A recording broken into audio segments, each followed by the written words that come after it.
Hey everyone, it's Mojaxx back in the DJ City UK lab. Today I'm reviewing the Xone 43C from Allen Heath. This is the first Serato branded product from that company in quite some time. They had a itch controller back in the day, but it's been quiet since then.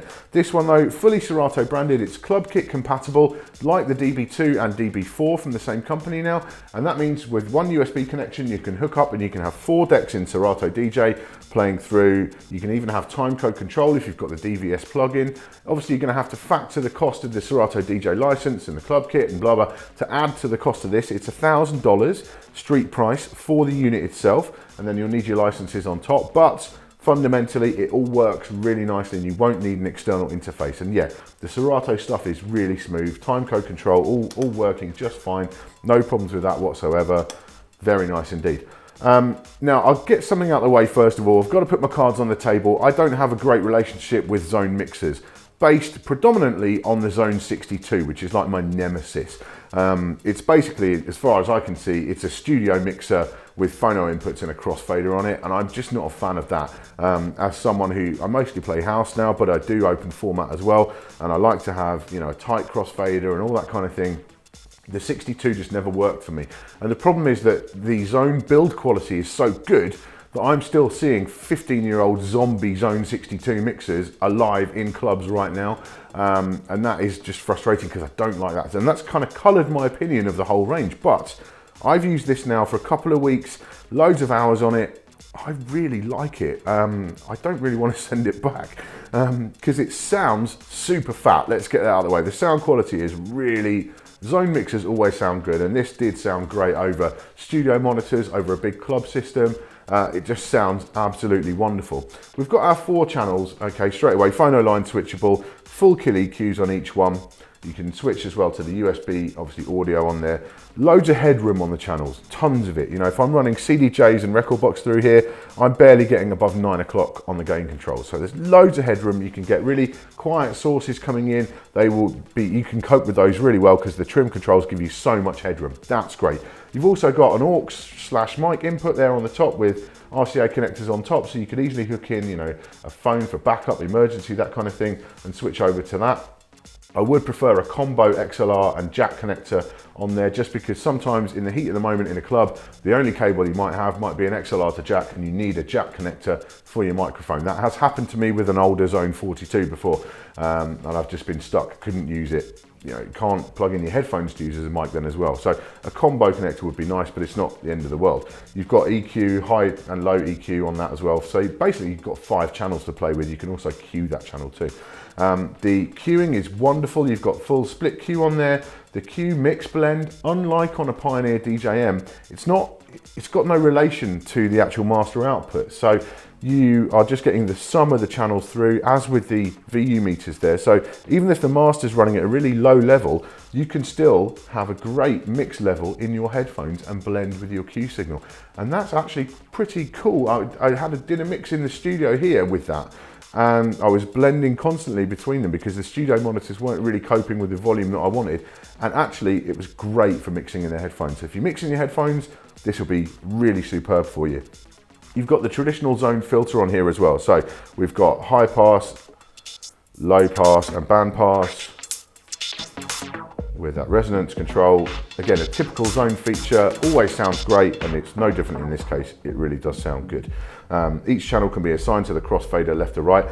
The X effects here in the middle, this is one area which I do think might be improved a little bit. Basically what you've got is these large pots here for controlling how much is sent to the effects, and they are post fader. So, but the problem is when you've got an effects unit like the RMX 1000 here, what you've actually got is just the full signal going through. So if you've got the wet and dry halfway, you actually get this kind of phasing effect when it's in the middle there. And the only way to avoid that is to go fully wet. And then it's fine. And then I can hit an echo, and it's post fade, it's post crossfader as well. That's really, really good. But it's just getting from dry to wet. You're always going to have a little bit of a kind of tweaking audio as you go around, even if you're super quick. It's just not going to sound quite right. So what I'd really like to see is a button to enable the effects send on each channel as well as the wet and dry, because that wet and dry control is really good. If you're using something like a Chaos pad and you've got the option to have just a send effect, then that works nicely. But again, just having a switch for each channel to turn it off and on would just make that a little bit more flexible as far as I can see there. The USB sound card is very high quality, you know, 96K and all that. It sounds very, very good. It's a little bit quirky in terms of how you manage it though. It's got 4 stereo in for your time code going to the computer and 4 out. And you can switch between whether it's phono or line being sent to the computer just with the switches on the back. And that's all well and smooth.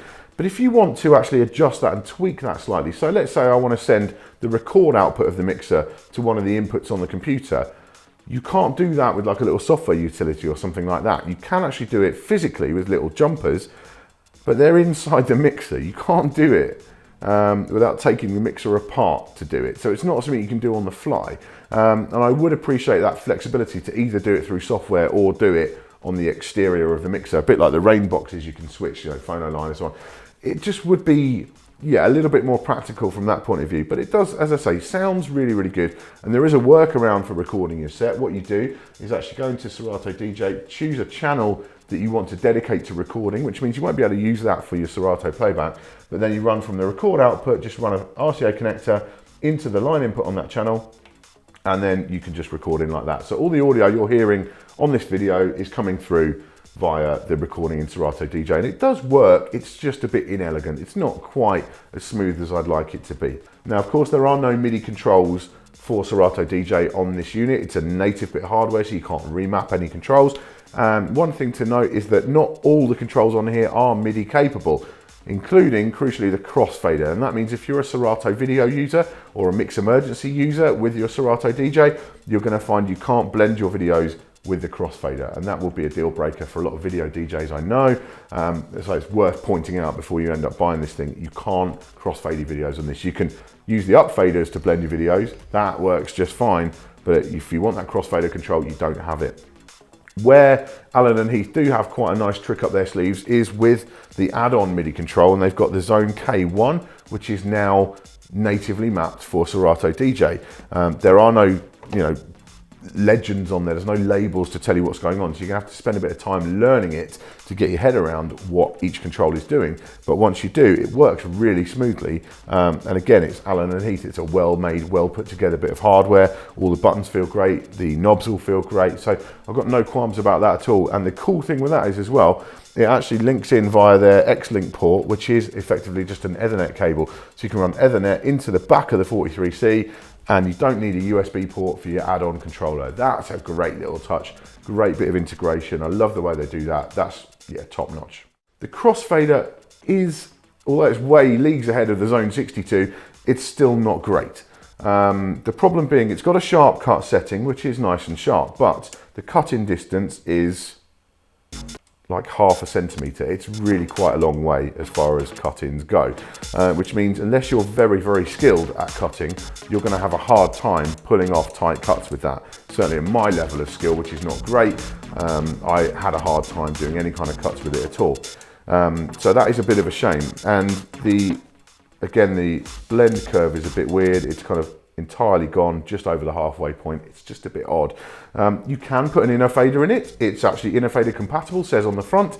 And so if you are an open format DJ, you do a bit of cutting and stuff, yes, put the inner fader in, you'll be very happy with this. But the problem is that this will get installed in a lot of bars and clubs, and certainly the analog version, the 43, will be installed in a lot of places. And I guarantee you, no installer is going to put the inner fader in there, which means still open format DJs might come along, see the Xone in there and be a little bit disappointed just for the sake of that crossfader. So what I'd really like to see is either an inner fader in there as standard, or just a slightly better stock crossfader, or stock crossfader curve at least, would be a little bit of a better thing to make this more appealing to a wider variety of DJs. So there we go, the Xone 43C from Allen Heath. I honestly didn't expect to love this mixer. I thought this was going to be one of those reviews where I just kind of couched it and said, oh, for some people it'll be really good and not for everyone. But actually, I really enjoyed using this. I've kind of come around to the Xone way of doing things, and I really didn't think that would ever happen, but I really have with this mixer. I like it a lot. The Q mix and stuff, the overall sound quality super fat, the sound card's great. Even if you don't use it with Serato DJ, I would suggest you go for the C version. It's $200 more, so this is $1,000. The regular 43 is $800. I would suggest you get that sound card for future proofing. You can use it with all kinds of software, and it's a great sound card in there. yeah, I just love the sound and the feel of it, the musicality of the EQs, all the headroom in there. The filter obviously is really, really nice. That's a given on these mixers. Yeah, if you are a crossfader user in any way, replace it with the inner fader. Just get it out of there, put the inner fader in straight away, budget for that. And then this thing will be transformed into a much more sort of all-rounder machine. But as it stands, even with the stock crossfader, it's beautiful for house music and techno and disco and that kind of thing. Thoroughly impressed, and I genuinely didn't think I would be saying that. I really, really didn't. It's a great mixer, 43C. Kind of want one. There you go. Thank you for watching today. Make sure you subscribe for all our future tips, tricks, and product reviews. I'll see you soon.